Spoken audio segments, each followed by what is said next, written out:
Right, this is still Good Morning Nigeria on the network service of the NTA. As a prompt for our conversation, which is on the presidential CNG initiative in Nigeria and its impact on the transportation sector. Here is a background report put together by our correspondent. Nigeria is one of Africa's largest producer of oil. Its economy is heavily dependent on oil and gas. However, the country has her fair share of the global challenge of transiting from the fossil fuel to a cleaner energy. To this end, the federal government is focusing on compressed natural gas (CNG) initiative, which is driven by environmental and economic considerations. Research has indicated that compressed natural gas is a cleaner fuel compared to petrol and diesel, which emits up to 30% less carbon dioxide and lower levels of nitrogen oxides. By promoting the use of CNG, the Nigerian government is targeting a reduction in Nigeria's greenhouse gas emissions, which is in line with its commitment under the Paris Agreement to achieve net zero emissions by 2060. Recall that President Tinubu had launched the CNG as a response to global environmental challenges and domestic energy costs. The initiative, according to reports, seeks to position Nigeria as a leading natural gas-based economy while addressing the high cost of fuel and reducing harmful emissions. The good news is that the adoption of CNG is expected to make significant savings for both consumers and the government. For consumers, the lower cost of CNG compared to petrol and diesel is expected to lower the cost of transportation and industrial energy. On the other hand, it will enable government to save billions of dollars spent on importation of refined petroleum products. It will also create job opportunities across various sectors of the economy, particularly in the construction of CNG refueling stations, vehicle conversion workshops, and the manufacturing of CNG-related equipments.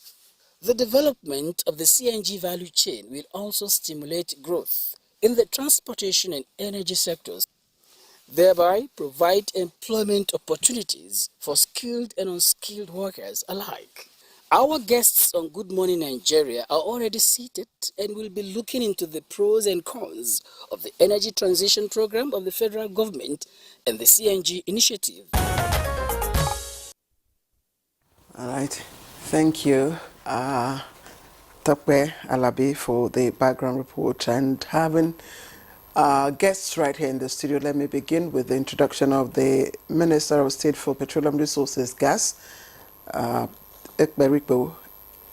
Ekbo. Thank you very much for joining us, sir. Thank you for having me. Thanks. Also here with us in the studio, we have Engineer Michael Oluwagbemi. He's the Program Director, Chief Executive, Presidential CNG Initiative, PICNG Limited. And we're glad to have you. It's a pleasure. Engineer Oluwagbemi. It's a pleasure. Thanks. And we have also been joined this time via Zoom from Lagos by Engineer Derek Ewelukwa, Managing Director and CEO of Jet Motor Company, and one of the FG-appointed assembling plants. A pleasure to welcome you to Good Morning Nigeria.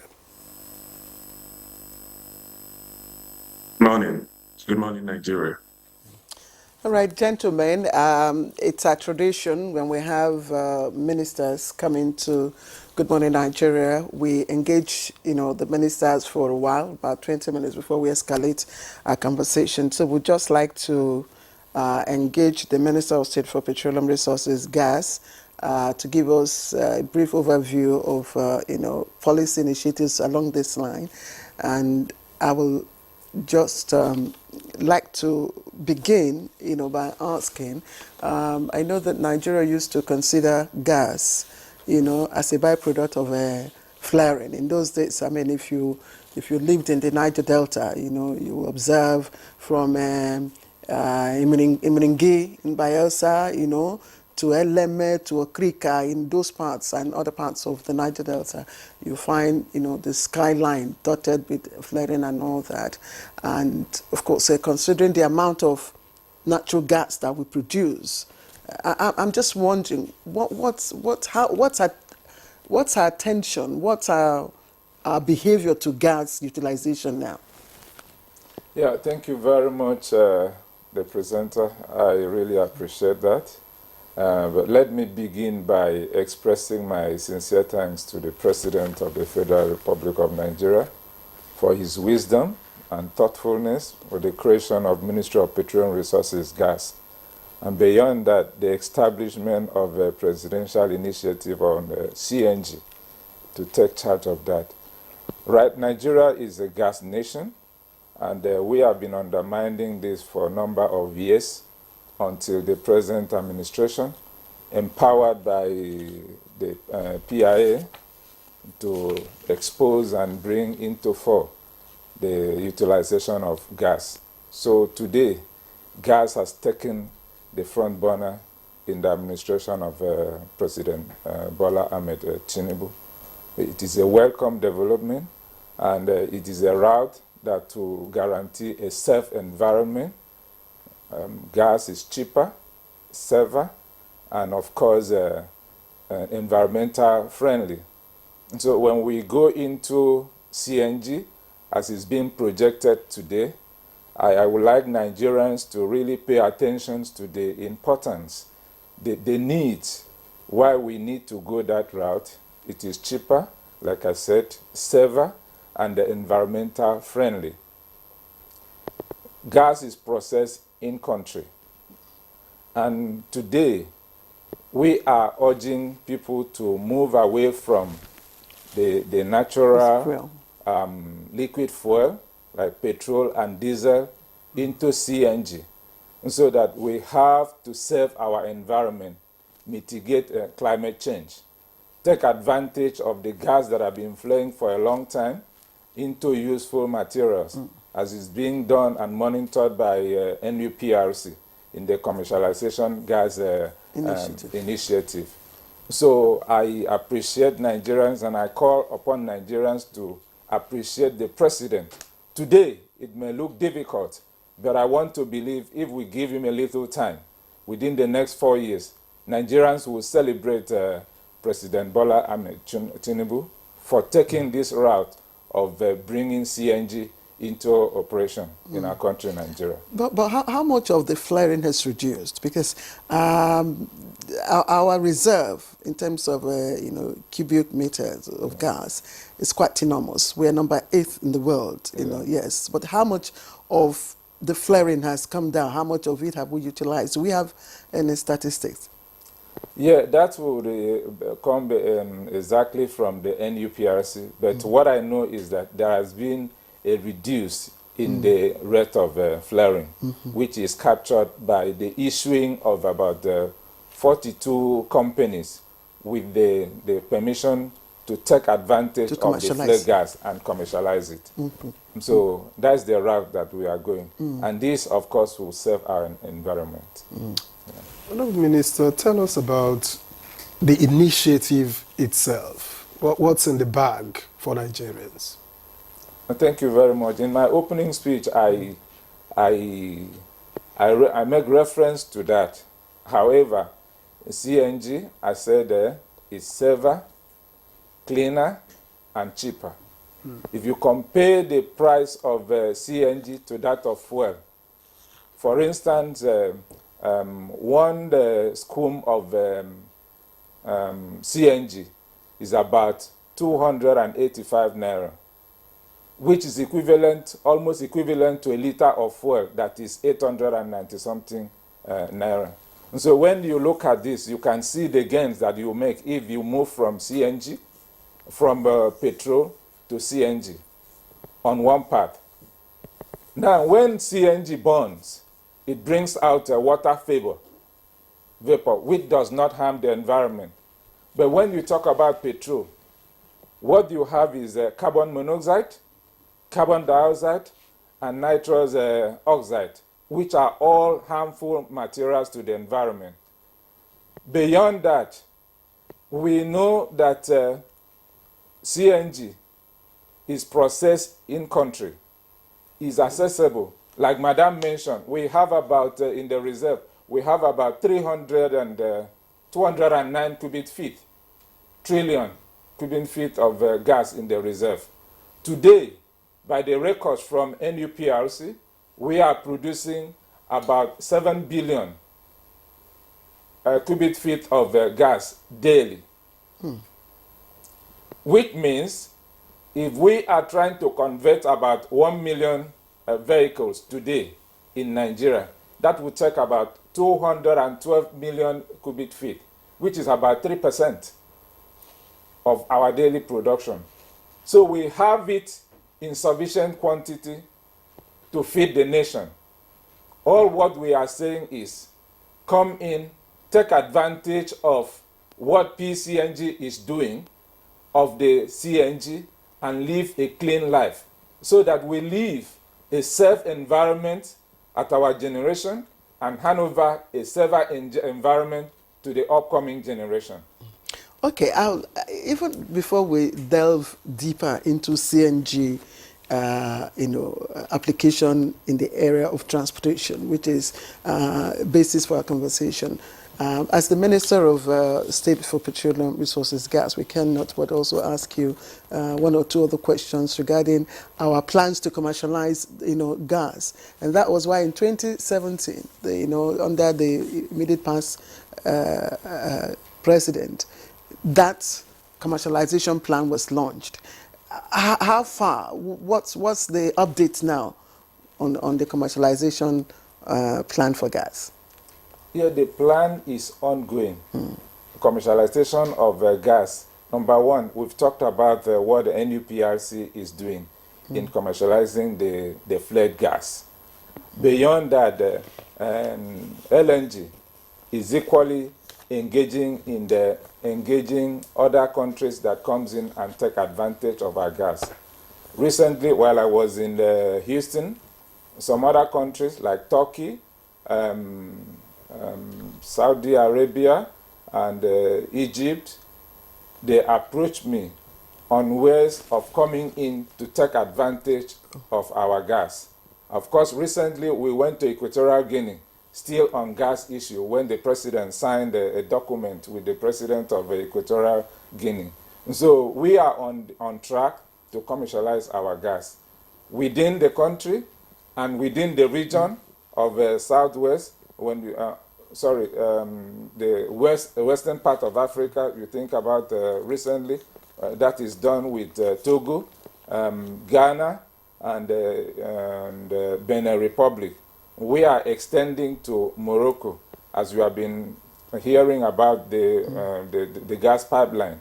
These are all ways of commercializing our own gas natural resources because we have it in abundance. Are there modalities, template structures, for achieving this? Because I know part of the commercialization, of course, is, conversion into transportation use. And then you have to build the network by which you pipe it. These commercial entities, these countries, are they coming in here? How do we hope to, carry out this transaction? Yeah, that takes us to the infrastructure that has been provided. Yes, that's like the OB3, which is ongoing. At the moment, there are about 95. What is OB3? OB3. Obrinko is a 3 local government or 3 communities project that built into the River Niger crossing, so that gas from the southern and the western part of the country will combine together and it will be piped into the AKK gas pipeline. The AKK is Ajakuta, Kaduna, Kano gas pipelines. These are means of taking the gas from the southern part and the eastern or the western part of the country into the northern part of the country to really take advantage of the natural resources that we have. So progress is going on. Like the AKK will be completed by the first quarter of 2025. In December, we'll be having a stakeholders meeting with all the states that the pipeline passed through, so that to educate them and bring them in line with the plans of the federal government, so that they will actually take advantage of the natural gas that will be passing through the pipeline. Fantastic. All right, Honorable Minister, thank you very much for your opening remarks. Let's give you a breather so that we can bring Engineer Michael Luhagbem into this conversation. Now, the general feeling is that this gas project is cost intensive, and that's why many have talked about the lack of widespread refueling stations, for instance, which is needed to make it as effective as it should be, as government would want to be. How is the initiative going to deal with this? Thank you very much, and good morning to your viewers. First and foremost, I have to say that, if we think what we are currently doing is working, we won't be moving towards the alternative. What we are doing currently, which is burning an expensive, unreliable source of petrol, whose prices is not set in our country. So whenever there's a crisis in the Middle East, or there's a crisis between Ukraine and Russia, the Nigerians, the ordinary Nigerians, the mama put, the Okada rider pays an expensive price for that. The price of petrol is already expensive at 70, because it's based off the price of crude oil at $70 a barrel. But the projection, the forecast is that in the next 10 to 15 years, it will rise to $140 a barrel. That will mean that the petroleum products that will be derived from crude oil will be out of the reach of the common man. And if your economy is not built to take advantage of the cheaper products that, as the Honorable Minister have mentioned, you have in abundance, you can reliably source, is cleaner, is safer and more reliable, then you're not planning your economy well. So what I'm saying essentially is that yes, the cost of adoption upfront might look expensive, but in reality, if you convert your vehicle today, it costs you roughly about what you will save if you switch to CNG in the next 3 months, less than 10 weeks. So an average user of a vehicle, intense user, maybe even not even so much intense, an average user in a week will save about 50,000 naira. In about 10 weeks, you will cover the cost of conversion. Then after that is all savings to you. And by the way, speaking about infrastructure, when you convert, your vehicle is not just going to become pure CNG, it still has the petrol backup. The idea is that if you're in an area where you cannot find, you have the alternative, and then you want to move towards where you can get compressed natural gas. What will happen with just the refueling infrastructure, as you've already mentioned, is that as more people adopt compressed natural gas, as more people utilize CNG vehicles, investors are going to come into the sector. We're already seeing it. This time last year, we had less than 7 conversion centers in Nigeria. Today, we have well over 125 because of the intense awareness and investment that have gone into the sector. But beyond that, as at this time last year, there were applications within the NMDPRA, that's the Nigerian Midstream Downstream Petroleum Regulatory Authority, for just 5 CNG refueling stations. When we checked it last time, it's already almost 52 of them that were pending in terms of license to establish. And then we already have 75 of them in development. And this year, we're already going to have 25 of them newly established. NMPC is establishing 12 of them, 6 flagged off here in Abuja. NIPCO is establishing 32 already, of which 9 have already been flagged off between Abuja, Lagos, Edo State, Cross River State, as well as in Port Harcourt. We have Matrix Energy that have committed and is already developing additional 5. Bovas is bringing up 8 before the end of this year. So we are saying that as more people are converting to compressed natural gas because of the program of Mr. President, who are saying that, look, Nigeria cannot continue to depend on a resource that is unreliable, that we cannot, as our people, cannot even afford. What we want to make sure is that we utilize what God has given us, which is cheaper, which is cleaner, which is safer and more reliable, found all across Nigeria. Natural gas is in 30 of Nigeria, easily found in 30 of Nigeria to the 6 states. The oil field that was commissioned by immediate past President Buhari in December of 2022, the one in Bauchi, has 500 billion cubic feet of natural gas. That is in Bauchi State, in Gombe State, in Nasarawa State. The fields there are natural gas fields. So we have gas everywhere in Nigeria, but we are also wasting it a lot. And the consequence of it is like, look, you cannot continue to waste what God has given you. We have to utilize it. And so for us, it's about leveraging what we're doing now to ensure that we attract investment. Government will not do everything, by no means. But what government is doing, that we are stimulating demand. The presidential CNG initiative is committed to Mr. President's commitment to the commercial drivers and the Nigerian population. 90% of them use commercial drivers every day, commercial vehicles every day. And the president is saying we are committing to ensuring 1 million of them get converted for free. That signals to the investors that you need to put your money in conversion, you need to put your money in refueling, and that's what we're enabling. Ultimately, it's not overnight that you're going to build this infrastructure. Even the petrol stations that you have in Nigeria today, growing up, we didn't have that many. But in the last 20, 30, 40 years, when the sector became more liberalized, you saw, them being established all wide and round because investors see the opportunity to go into it. So what we are doing on our side is demand stimulation that enables infrastructure investment. And it will happen. It's already happening, as I've already demonstrated, in terms of the numbers. All right, Engineer Oluwagbemi, thank you. Let's go to Lagos. Engineer Derek. Engineer Derek, thank you once again for joining us on the program. And when we talk about the issue of applying CNG, to transportation sector, the idea, started. It's not a today's thing. It's not a today's initiative. The idea, dates back, 1997 thereabout. But of course, the process to actualizing it has been quite slow until last administration, and now it's been fast forwarded by the Tinubu administration. Someone did a research which I was able to lay my hands on the economic advantage of adopting CNG as an alternative fuel. And the case study was the Port Harcourt-Onitsha Expressway. Of course, the researcher considered what it would cost, laying the whole network tracks for supplying, gas to the refilling stations, the cost of building refilling stations, and of course, the cost of procuring those vehicles. And I'm wondering, as one of the appointed assembling plants for you, what are the accompanying challenges that you're facing at the moment?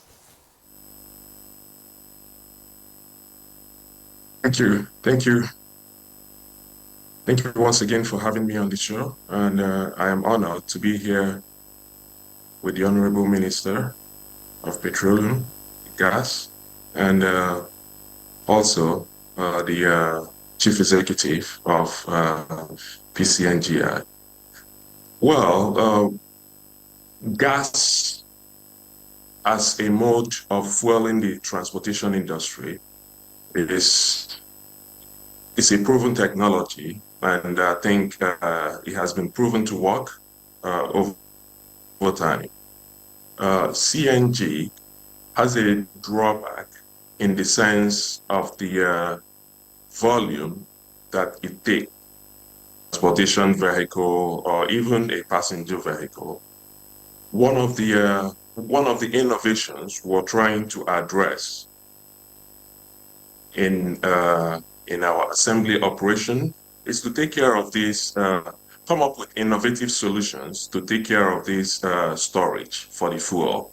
Now, I'm a living example. I use this every day, right? My work vehicles, they all run on CNG. And I can already begin to see the impact it makes, the savings it creates by using CNG as an alternative to petrol. We have to try to address energy security when it comes to energy for transport. Energy security, it's typically assessed by being available, being accessible, being acceptable to the people, and being affordable. Petrol in our current economy has proven to fail the affordability test and also the availability test. On the other hand, CNG has ticked all the boxes in both the availability and the affordability. I say availability because Nigeria has the highest gas reserve in Africa. We have almost about 6 trillion standard cubic meters of gas in Nigeria. That is the highest in Africa. So we can leverage on that and make CNG available. Affordability, one standard cubic of CNG. Yesterday, I paid 230 naira at a mobile filling station along the Lekki Egbaya Expressway. So that's pretty affordable. Now, when we begin to do that, we address the issue of acceptance among the people. We start to address the issue of accessibility. Like the chief executive of PICNG mentioned, they are working very hard to make sure the infrastructure that will spur up the accessibility come on the pipeline. The CNG daughter stations, the CNG mother stations, as soon as these begin to come out, accessibility will be solved. The presidency has taken a good initiative. They have created these policies to spur up the interest within this gas sector. Now, the domestic gas utilization has to be ramped up. Engineer Derek, thank you. I'm also wondering, I don't know if, Engineer Oluwagbemi can also, weigh in here before we go back to the Honorable Minister. They assemble, which means they bring the parts. They're not manufacturing. And the process, there are two processes here. You either retrofill or you manufacture. So, I mean, how does that, how easy is it, and what impact does that have in terms of cost and in terms of, cost on the consumer, on those who want to have their cars converted? Yeah, so thank you very much. Does it make it cheaper? Yeah, so I have to say that we have to understand why it is such a huge opportunity from a job creation perspective, from a technology and innovation perspective, and also from the consumer perspective. The reason why the federal government is pushing forward with compressed natural gas as a first step towards energy transition for the transportation sector. Many people have said, oh, why don't you do EV? We do have EV on our program, but a very small component. But why natural gas? Number one, natural gas is strategic. Nigeria has the biggest reserve in Africa, but we're also one of the top flarers of natural gas in the world. If you take a trip from Lome to Douala and you just fly across our littoral boundaries, you see these flares. And we are doing a great work trying to convert those flares to opportunity, as the Honorable Minister mentioned, but we must then find a use for it. And so transportation is a key use of it. So it's strategic. Beyond that is that the strategic nature of natural gas. I mean, this is the reason why even international politics, you look at what is happening between Russia and Ukraine, is basically the natural gas war.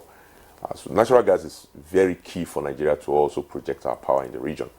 The gas pipeline to Morocco, the opportunity to the Trans-Nigeria gas pipeline that will potentially go to Algeria and cross the border to Europe. It is important that Nigeria take on and develop our local industry based on gas. But the other part of this is this. Your existing internal combustion engines can easily be converted to natural gas fuel engines. You cannot say that about moving from internal combustion engines, that we have about 12.5 million vehicles already, to EVs overnight, right? You cannot take an ICE vehicle and then turn it to an EV vehicle immediately. The cost of replacing one ICE vehicle with an EV is expensive, about $20,000 to $30,000 each. But with conversion kits, as he had mentioned, what Jet Automobile and many other manufacturers in Nigeria today, about four of them under the program, working on CNG, both tricycle and automobile. You can take an ICE engine and with just $500, you can convert it to use both PMS as a backup now and use natural gas. So you can see the number of vehicles you can quickly put to utilize the natural gas Honorable Minister talked about increases quantumly. So the amount of money you use to convert 1 million vehicles today is about between $500 million and $750 million in Nigeria today. That same amount, if you utilize it and enroll it out to acquire new vehicles, it's not going to get to that level. You're probably going to acquire maybe 10, maybe 20,000 vehicles. So the huge opportunity. So it's better to have the assembled. Yes, vehicles it's better for us to than- grow the retrofit industry. Okay. Because it enables the automotive manufacturing industry. The automotive manufacturing industry is still very young in Nigeria, but we must encourage it. And you will start with leveraging on the technology capacity that your retrofit industry is going to build. Your retrofit industry, which we are now enabling with these conversion centers, you see the technicians, the auto mechanics. They're not just auto mechanics again. They've gone from the level of trying to fix your car to now trying to enable your car to work on compressed natural gas. They're understanding the working of an engine. They're understanding the working of the electronics. They're programming vehicles. They are doing. I visited one of them in Lokuguma last week. He does 12 vehicles a day in terms of conversion, and does this in the parking lot of a filling station. And then he has a classroom that is not up to a third of this room, where he churns out 40 students every week, training them in different areas. He had already broken down the process of retrofit into almost like an assembly plant, which will then enable the assembly and manufacturing industry. Auto manufacturing in the world is advanced. There's no country that by itself can say it's manufacturing a car. There's no car that is manufactured in Germany, for example. Reality is that Germany will source the steering wheel from the United States, the bag, the airbag from Japan, and all of that stuff. In reality is that auto manufacturing is now a much more specialized industry. So what we are doing is that with the retrofit industry, Nigeria is getting in the game. We are training our young people how to get in the game. Within that industry now, you are seeing young people that say, okay, there's an opportunity in terms of tubes that you're going to use for pushing the natural gas from the cylinder at the back to the engine in front. There are young people that are going to be programming ECUs, and they will understand the working of those ECU modules, and then they'll be able to build one, right? There will be industries that will be created as a result of this. Just the brackets alone. There's a steel fabricator here in Abuja now that is beginning to produce steel brackets to hold the cylinder behind your boot. That's an industry. So you are beginning to see that our industries are responding to this huge investment by the federal government of Nigeria in the presidential CNG initiative to drive the conversion of 1 million vehicles, but also to deploy many new vehicles through our auto manufacturers. A new assembly plant was opened in Shagamu in May to work on CNG tricycles, and we were there. Just last week, 50 young people have been trained as technicians to do assembly, and they plan to increase that to 200. That is job creation, but that is also technology transfer. These, I think, are the critical opportunities in the industry. All right, thank you very much, Yulugwagbim. But let me also say, you've alluded to it earlier. You talked about being able to recoup your cash of conversion over time. Yes. But it's just like saying that if you build a house, you will stop paying rent. When you calculate your rent for a period of time, you will see that you've ended, but you first have to build the house, right? So if you can't afford to do conversion, which is the case for many Nigerians, and then you can't be talking about recouping. So what's the template and timeline for dropping the price to the level of the ordinary Nigerian? Yeah, so for the vast majority of Nigerians, 90% of them use public transportation. The immediate plan is it is free for you, essentially, because all the public transport vehicles in Nigeria today can go into any of our enabled 70 conversion centers as at yesterday under the conversion incentive program of Mr. President, and a commercial vehicle can get their vehicle converted for free. And to me, that is huge applause to what Mr. President's vision to drive down the cost of transportation. Now, for the private people, you and I, we are elites, to be honest. If we have vehicle, No, I'm not. You are. you're a university graduate. You think are so? an I'm elite. not. You're an elite. So if you have a vehicle, you're an elite. Now, we do want to understand that the cost of upfront costs is huge. But it also dovetails to another program of Mr. President, and we're working with them already in terms of the consumer credit. You cannot build an economy just based on cash. And this is like one of the examples. You can afford to pay for conversion over 2 years. You just cannot afford to pay for it upfront. So we are working with the Consumer Credit Corps already to design a program for salary earners. Where, because today you are spending 50, 60,000 naira of your salary on petrol every week. So in a month, you're spending 200,000. But you will drop that to 40,000 naira if you convert to CNG. That means you have 160,000 naira saving. If you put 100,000 of that towards conversion kits, in terms of paying little by little, pay small, as they call it, you finish paying for your conversion kits in fact, no time. So we need to use one of the president's program, which is consumer credit, and which the president believes so much. I mean, Mr. President, for the longest time, if you've been following his political career, has been talking about the need for consumer credit, because that is the only way you can build an economy that is vibrant, that is dynamic, that works for the common man. You buy a house, you buy it cash. You buy a car, you buy it cash. Now you're trying to convert cash. It's almost impossible.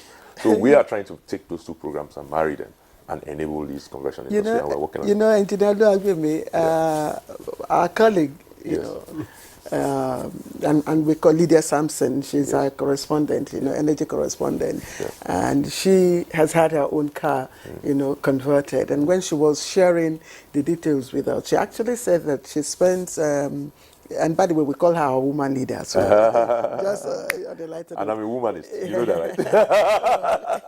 right? That's interesting. So you are a he for she. Yes. Okay. So she was sharing,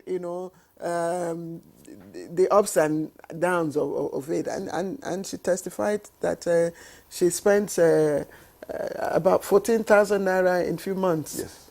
So which is a good thing. But one thing I want to find out from Engineer Derek is I don't know if there are two things, if there conversion centers and the assembly plants, because I know if you're retrofitting, you are basically doing the same thing as converting your cars, putting the necessary facilities that will enable you to, convert to gas. Your assembly plant, are you basically retrofitting? Is that what you do? And how, possible is it for you? I mean, what's the load that you're having to deal with? What's the number of people coming, for conversion that you're having to deal with, and how are you able to handle? Thank you. We're an indigenous assembly plant, automobile assembly plant. We're not a conversion center. I want to put it out there. And we do assemble based on the SKD model. SKD, by that I mean semi-knockdown model, whereby you bring parts of the vehicle already semi-knocked from the OEMs. Just like Engineer Mike had mentioned, automobile manufacturing has evolved, and we will of innovation and advancements. So for now, we bring those SKD modules, and we put them through our assembly plant and put them back together, and it becomes a fully built up unit, FBU. Now, in the process, we attach all the compressed natural gas components.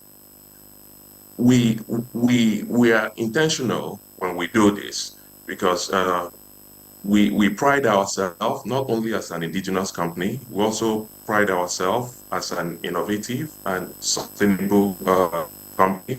We wanted to do things differently by making sure that the vehicles we assemble are a little bit sustainable for the environment. Our flagship product, which was an electric vehicle, is still our baby. We haven't left that track yet, but the time will be right when we'll get on the bandwagon again. But to solve the immediate need of Nigerians when it comes to transportation, I align with the federal government. Natural gas is the low-hanging fruit to get us there, at least for now.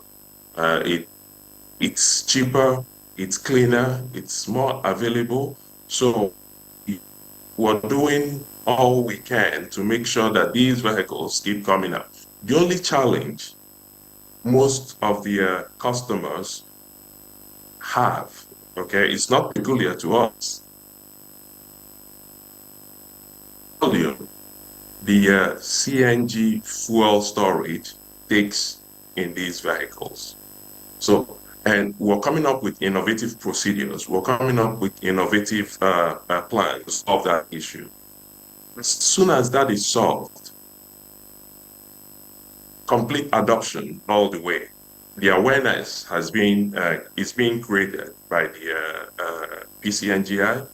The policies have been drafted by the government, and the private sector has to come in now and put in the investments to spur up this. I want to address one of the issues that came up earlier with respect to cost.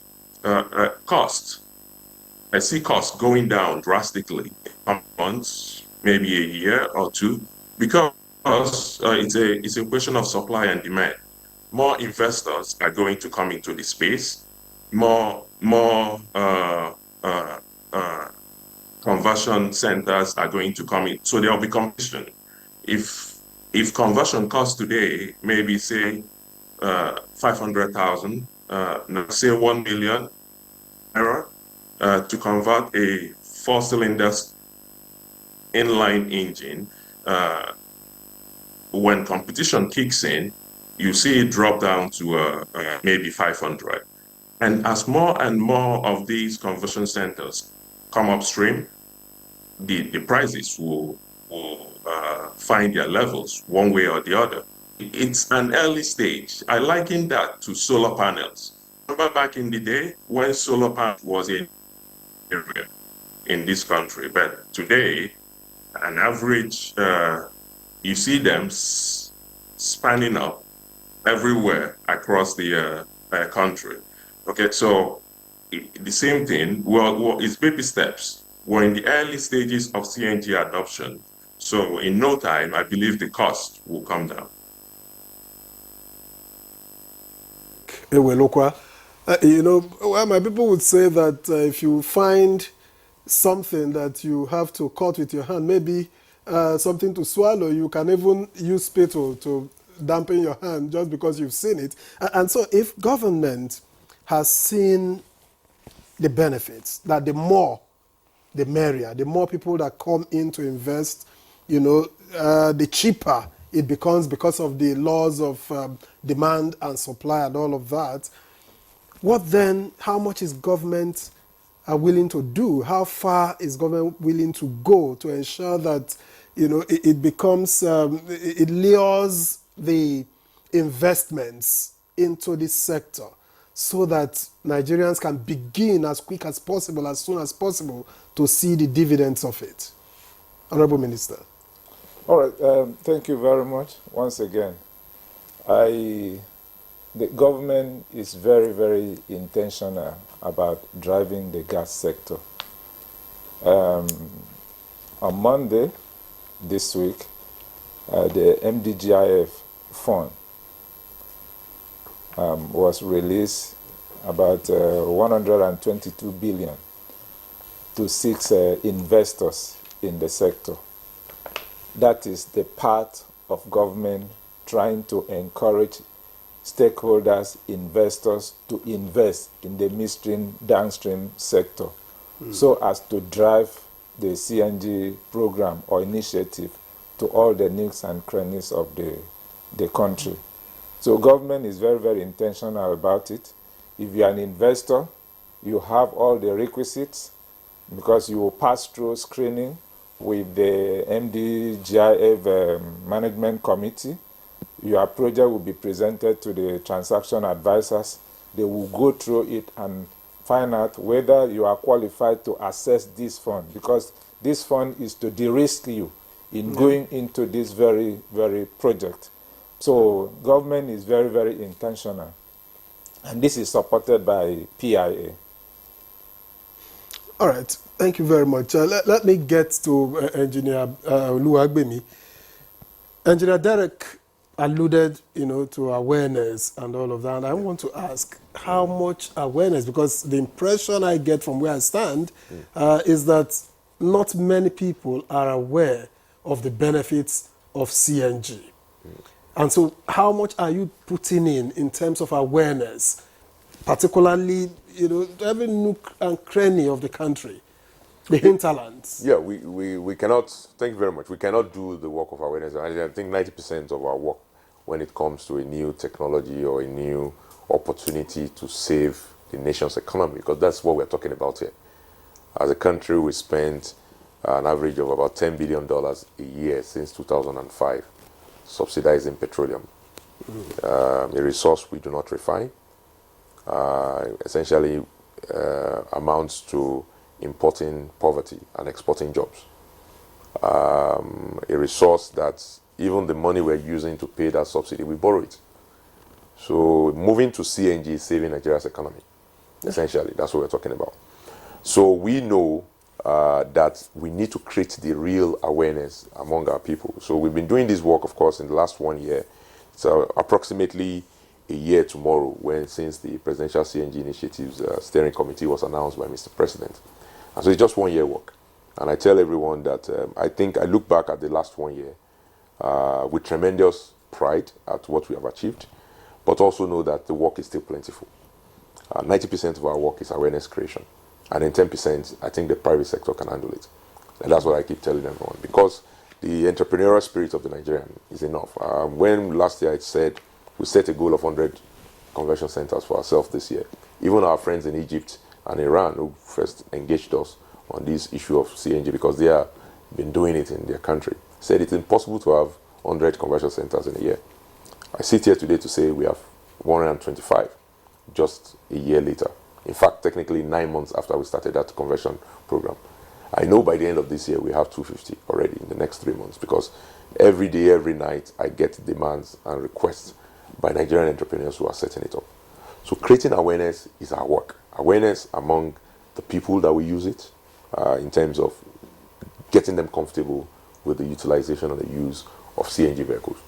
CNG is safer. It is 8% less explosive than diesel. 8 times less explosive than diesel, 18 times less explosive than petrol. It is stored in a seamless steel cylinder that is bulletproof.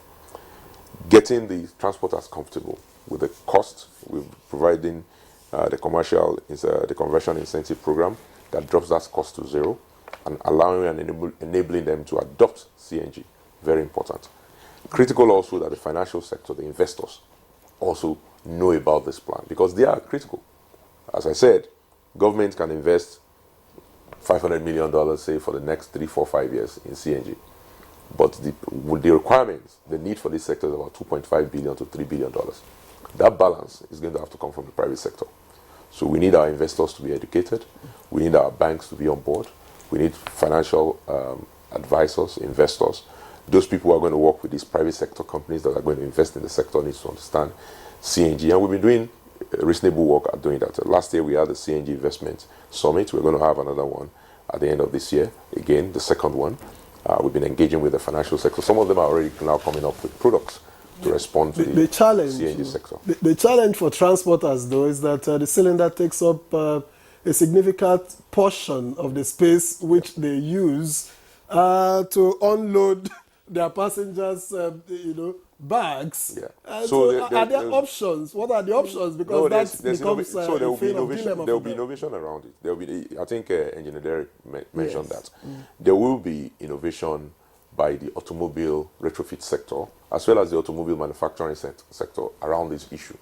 And you're already beginning to see it. Like, I've seen some of the vehicles now that they are beginning to develop rack space on the rooftop to accommodate the load that cannot now go in the small back room. And that's an innovation that the sector will respond to.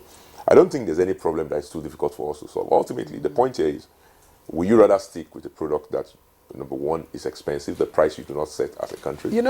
Sorry, I have to interject here, because we keep talking about the cost, because there's no doubt about the good initiative, the economic cost, about advantage. Yeah. There's no doubt about that when you eventually get it. But we must also talk about the cost and the kind of people you want to reach, the kind of people you want this to impact on. You mentioned dollars. It might not resonate with the viewer there, because they say, this initiative that they are talking about dollar, let's come down to our own Naira and Kobo. First of all, for those who have even converted their cars, I'm wondering if your speed of setting up the centers is matching up with the demand now, because a lot of people are eager, to have their cars converted. And I see in one or two centers around, I see queue. Even when my colleague was, doing her report, we saw, queue of It's a good problem. Yeah, it is a good problem. But how fast are you matching up with the demands? It's not about, so I will say this again, it's not government. The centers are not set up by government. The president was very clear. He doesn't want our work as an initiative to replace the innovation and entrepreneurship of the private sector. We want the private sector to take charge. Our work is to be catalyst. So our conversion incentive program, for example, create catalyst, a catalytic program for the private sector to buy into it. And so we pay the private sector to convert. So as a result, they are setting up conversion centers. Yes, but you must also ensure that, they will catch up. Let's remember this. When we first started the telecoms revolution in 2001, barely could you find how many cell towers were in Nigeria, how many telecoms centers were in Nigeria. But very quickly, the innovation of umbrellas, where you are selling SIM cards, which then were selling for 50,000, 60,000 naira per SIM card. My first SIM card, I bought it for 60,000 naira. That was 60,000 naira at the time where it was 100 naira to $1. That's 600. I bought that SIM card for $600. Today, that SIM card is free. So you have to understand that the way the demand and supply side of the market economy works is that this problem you're talking about, which looks like a problem, is an opportunity. But how many centers do you have in Abuja? Today in Abuja, there's about 18 centers. We've activated in the 9th state was yesterday in Kogi. Tomorrow we're activating in Ekiti State. So we have 10 states now So covered. there are much more states. Yes, we are adding. 36. More states. Yes, so the work is plentiful, like I said. But let's remember, this time last year, we had just this in 2 states. So you go from 2 states, you are in 10. By the end of the year, we're going to be in 18. By next year, this time next year, easily we should be in 24. You do not build Rome in a day, but you must build. And building we are. Very good. Honorable Minister, I had wanted to ask, because some of those who seek to invest are talking about regulatory hurdles. A government that is putting money in place, like you said, government is intentional.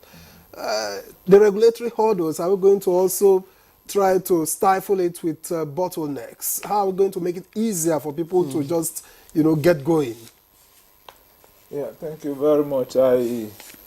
I don't really have an idea of regulatory hurdles as far as this initiative is concerned, because everything has been reduced down to a meaningful level. How straightforward is it, sir? Yeah, well, before you go into maybe setting up a center, setting up a CNG mother station, daughter station, you have to pass through the regulatory processes for safety, because it is not like if you want to have established a center, the National Automotive Design Council will have to give you approval. It is for safety of those people setting up the center as well as the safety of our country. We don't need to mellow it down. Where we need incentive from government is ready, and the coordinator is really handling that aspect of it. From the policy end, the government is trying her best to make sure they make it meaningful and at the bearable level that can be keyed into. But then we don't need to take over the work of the regulators to do. They need to do and show their expertise to make sure that the sector is safe and to be sustainable. What about the legal environment for it, the legal framework? Because it is an evolving sector. The laws, are they quite there loosened up for, to encourage investors? The laws are there to encourage investors. And of course, when we talk about PIA, it's not something that the ministry will start one day and begin to work on it. If you have hurdles within it, you will refer to the National Assembly to adjust it. Then where the president can come in, the president can come in and set some other presidential orders to encourage investors into the sector. And so everything is open, and the government is ready and willing to do whatsoever needs to be done to drive the sector the way it should be. You talk about advocacy, preaching the gospel, reaching out to the people. My ministry is doing the same thing because we collaborate with the PCNG. Currently, you can hear on television when we are telling people the importance of keying into CNG, LPG, and LNG to give a safer environment. This preaching will continue like that. Like you said, it is expensive today. I recall when I bought my SIM card in those days when we were having Econet, it was very, very expensive. But today you walk in and get it for free. Appreciate the fact that Nigerians are saying it is difficult, things are difficult. It is difficult for a time. Very soon we'll get over it. It's just for us to endure. Let me say this. As a Christian, when the children of Israel were coming out of Egypt, led by Moses, and got to where they got stuck in the Red Sea, they told Moses, we want to go back to Egypt and continue to eat the watermelon and all those things. But Moses was under the unction of God to continue with the journey, who provided a way out of it. That is where we are finding ourselves in Nigeria. And Mr. President, Mr. President is very decisive about taking Nigeria from a struggling nation to a nation where we are going to enjoy the benefits of what God has endowed us in this country.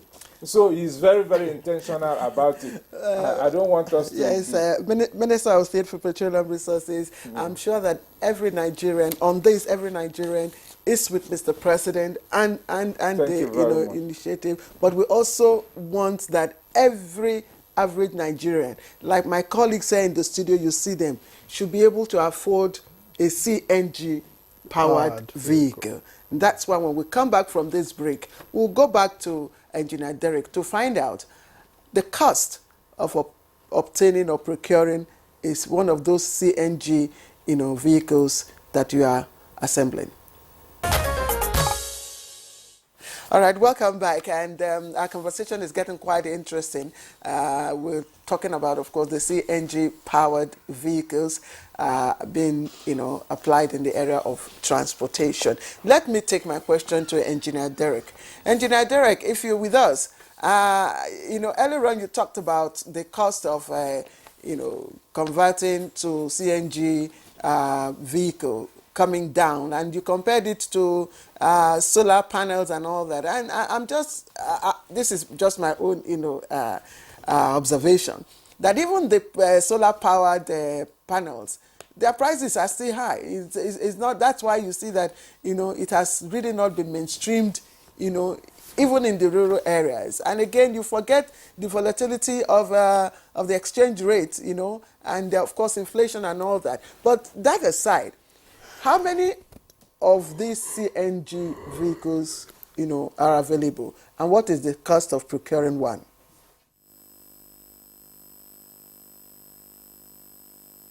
Thank you once again. When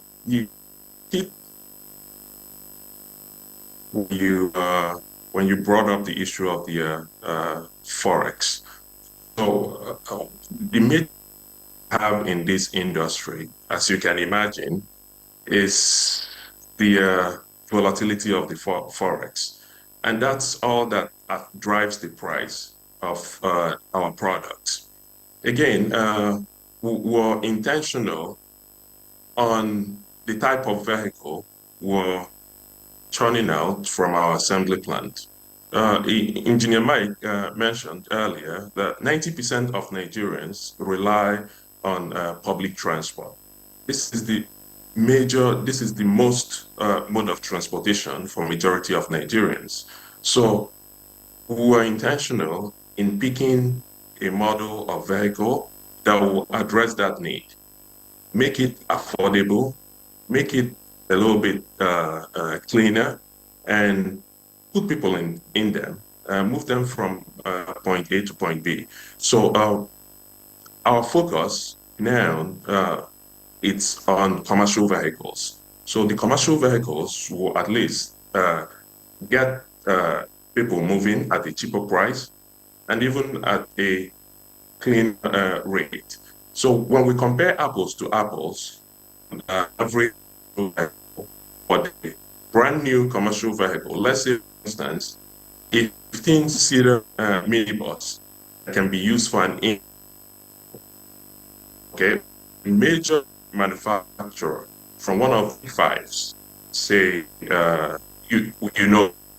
run you anywhere from, with current X, it can run you anywhere from the Naira new, depending on the make and model. So, but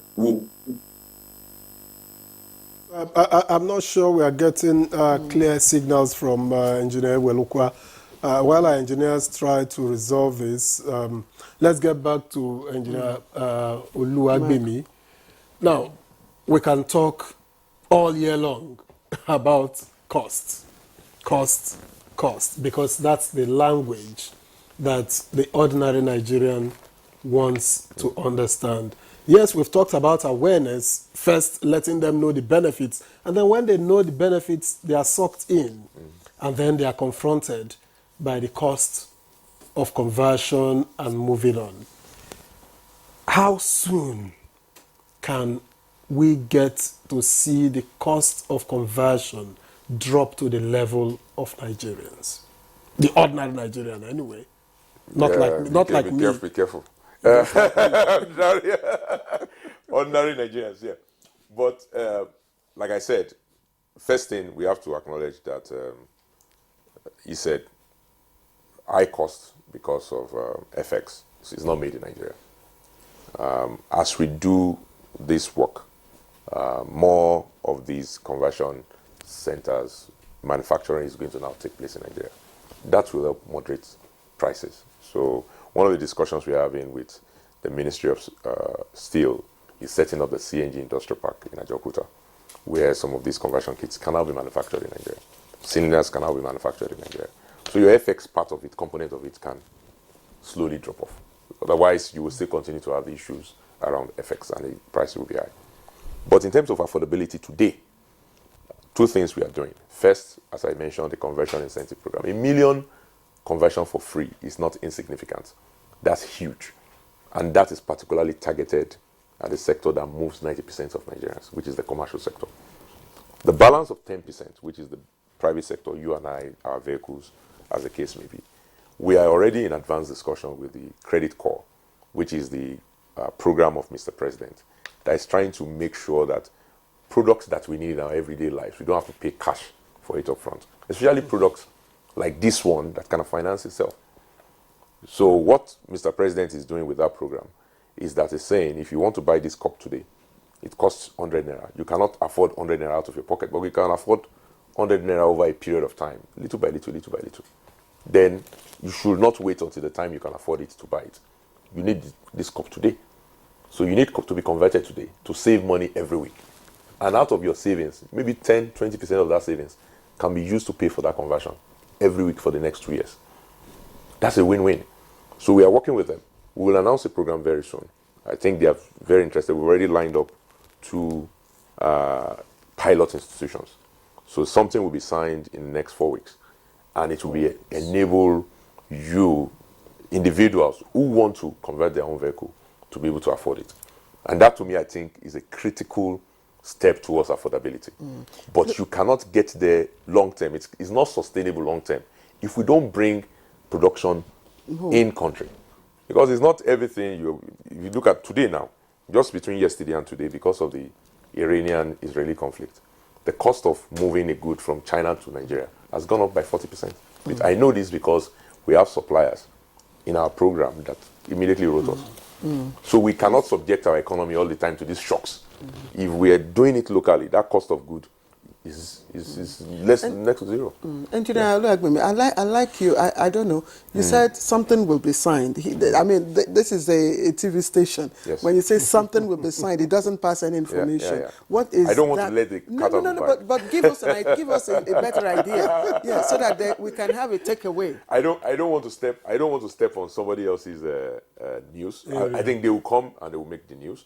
But I can assure you that we are working with that program. It's another program, an initiative of Mr. President, designed to enable you, the consumers, afford anything that is so-called expensive upfront. Okay, that's better. And so they already see this. In fact, their first program release that was done 2 weeks ago, they are doing a specific design for conversion kits. Okay, that's fine. But So my question is, the free conversion that you're offering the commercial sector, the transporters, how does that translate to reduction in transportation cost for all the Nigerians who do not, have a car, and ultimately help to cushion the effect of the high cost of transportation and subsidy? Yes, it has. In fact, what we're doing, so we are the first test of this last week. This program, this free conversion program started in the beginning of September. So what we did last week was we are working with NURTW on specific routes. So we took the Abuja to Itakpe station, and Abuja to Adavi station, and Abuja to Ajaokuta stations, which are railway stations, by the way, that take people from Abuja all the way down to the south, which is Delta State and Edo and Delta States. And we gave them free conversions on 100 vehicles each for each of these rail stations for vehicles coming to Abuja. And immediately we secured a 40% fare discount on those 3 routes. And we're already planning to do additional 8 routes next week. So what we are doing is that for corridors where we already know there's CNG, I told you CNG is not instantly everywhere in terms of being dispensable to vehicles today. But we are following what the what the investors are doing, and we are also attracting them, enabling them to cover more places. But today, between Abuja and Kogi State, there's CNG. Do we have the names of those commercial vehicles so that they are tagged. They're not even just so it's not just based on our signing. It's not just about name. Every vehicle that is converted is tagged as a CNG vehicle. You will see it yourself. Okay. The route price agreement was specific. We did not just say drop it by 40%. They're dropping from 30,000 to 7,000 naira for 4 to 6 to 6 to 8 seater vehicle, and for 4-seater vehicle to 8,000 naira, right? So it's specific pricing, price drop. Beyond that is that we have joint monitoring teams with the Nigerian Union of Road Transport Workers. So we monitor those routes upon completion of the first 100 vehicle conversion. And we plan to complete those 100 vehicles for each of these 3 stations in the next 4 weeks. We've already sent those vehicles now. They're being inspected as at Monday. They should be converted at the end. Conversions will start at the end of this week. And that we plan to now do that on different routes. Abuja to Kano, Abuja to Lokoja, Abuja to Ilorin, like that. And then take it Ilorin to Ibadan. So we are intentional about securing this price drop for the consumers. And we are doing it based on agreement, strong monitoring mechanism, and partnership with the transport union. The transport unions themselves want a price drop, to be honest. Yes. I think when I work with them, they've been very open to offering this price drop, provided we are giving them these conversions for free. How do passengers identify vehicles that are CNG? Are they visible tags that they can click? Yeah, they are all visible And tags. how do you monitor? You need to monitor compliance. That yes, to be sure that nobody takes off exactly. the tags. No, you can't. So the way these tags are designed, if you take it off, it gets destroyed and you can't get another one. So you will not then be qualified to you will not be able to refuel. So you require the tag to refuel at a refueling station. That's the NGVMS tag. All right. The tag so we've built in, we've designed it in a way that you want to stay in the system, because the reality is that even the transport, to be honest, I've been dealing with the transport unions. They want the prices. They've seen, the alternative to using their vehicles is walking. And some Nigerians walk. So they know They want to broaden their own market. They are not people that want to keep the savings to themselves by themselves. So what we are doing is that we are offering them this conversion kit. We're intentional about conversion. We're intentional about signing this price agreement, and we're then monitoring with the NURTW as a follow-up. What you will see over time is that once you have a huge volume, the volume is not big yet. Let's be honest. We started this program, conversion program, for the CIP 4 weeks ago. So how many conversions are you doing in a week, right? It's not huge yet. By the time you have the big volume, this will now be self-governing. Because imagine if you have 200,000, 300,000 vehicles. The guy that is doing high price, you get to the garage, his vehicle will not get filled up as fast as the guy that is offering a lower price. So we know we will get to that point. But before we get to that point, we are doing strong monitoring. We are working with the NURTW members. They themselves are asking for this. I know you want to bring in the minister. Since it might be his last question, I just wanted to ask if, first of all, this is sustainable, and then how do you also ensure that others who may want to, who are not part of the transport unions and who want to key into this free, is there any opportunity for them to be part of it? Yes. I mean, if you are not a member of a union, you just have to register your vehicle commercially. So your vehicle has to have the red plate number. It's a commercial vehicle. You pay taxes to government based on that. So there are many windows to be involved. Some are association members. Some are regulated commercial vehicles by cities. For example, in Abuja, you have the Painted Taxi Association of Nigeria. They're not necessarily red tagged plate number vehicles, but blue, but are painted by Abuja City, and some cities do have this as well. Or you are registered as a commercial driver, in which case you are using a red plate number. You already pay your taxes as a commercial driver, and so you benefit from your taxes. I mean, again, this thing is also about driving and enabling good citizenship. If you're a good citizen of this country and you've been offering service to the public as a mass transit vehicle, you are properly registered as one. You have every right to benefit from this directly, and you can go into any of the conversion centers. Go to our website, www.pci.gov.ng. You'll see a list of conversion centers. We update it every Friday because every week we're signing between 20 and 25 new centers. All right. Thank you very much, Honorable Minister. Just before we round off this conversation, I just wanted to find out, because one of the major challenges of the petroleum industry is insecurity, vandalism of pipelines and all of that. And it's the same mode of transportation for the gas. What are the guarantees? What's government going to do differently to ensure that what you are doing, which is good by the way, is not disrupted by vandals? Thank you very much. For gas pipelines, any attempt by anybody to go into that sector, that means you burn the entire community. It will get to a level whereby the inhabitants of a particular community where you have a gas pipeline will be conscious of what is happening there, because if you have a vandal who goes in to vandalize it, it will affect the entire community. However, the NNPC, they are doing a great deal of work in getting the private sector to monitor the gas pipelines so that nothing happens to it. And so anything that happens within the area, the station will be shut down and repair work will need to be done. But we are equally, as citizens of Nigeria who wants to take advantage of these natural resources, we should advise ourselves that vandalism is not the way out. Get yourself meaningfully engaged while the government is trying to provide these amenities to the citizens of the country. So I believe if we get to that consciousness, because it's not only Nigeria that we have gas. Other nations, they have their own gas. Their citizens are under the law, guided by the law, and they respect constitutional authority. So while the government is trying to provide these amenities through visual conversions or through the pipeline, Nigerians should try as much as possible to abide by the law. But on the whole, the country or the government of President Tinubu is doing everything to protect the gas pipelines as well as the oil pipelines. Honourable Minister, are we how many of these assembly plants do we have, and how are we also mainstreaming indigenous, as automobile companies in Nigeria into this? The assembly plant, I will refer to the project manager. He is in charge of CNG. They're the ones that report to me.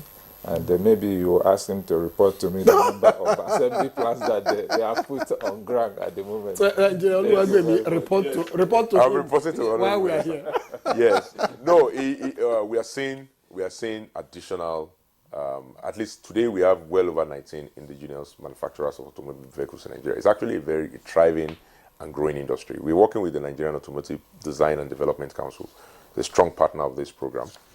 They, in fact, have been doing training in conversions as well as enabling their manufacturers to incorporate CNG into their vehicles.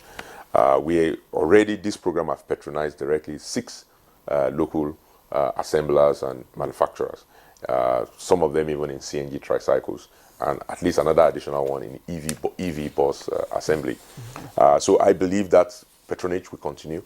The president is clear that he's driving for local content. Mr. President has been very clear also that we should use this program to enable innovation and technology and entrepreneurship in Nigeria. We thank him for all the work he's doing, and we'll continue to help him to deliver on the promise. Thank you. Yeah. Let's quickly take the last 1 minute from Engineer Derek. Just less than a minute, please. Your final words. Well, I think CNG has come to stay. I want to believe that it will add a significant positive impact to the nation's economy. It's a no-brainer that we have to try to get people and goods from one point to the other at a cheaper price. And CNG provides that opportunity. There may be some kinks in that value chain, but I believe in a short period of time, those kinks will be ironed out, and every citizen, every Nigerian will begin to see the benefits that CNG brings to the transportation industry. Thank you. All right, Engineer Derek Ewelukwa, Managing Director, CEO, Jet Motor Company, one of the federal government appointed assembling plants. We really like to thank you very much for joining us for this conversation. Thank you. Let me also appreciate Engineer Michael Luagbemi, Program Director, Chief Executive, Presidential CNG Initiative, PICNG Limited. Thank you very much.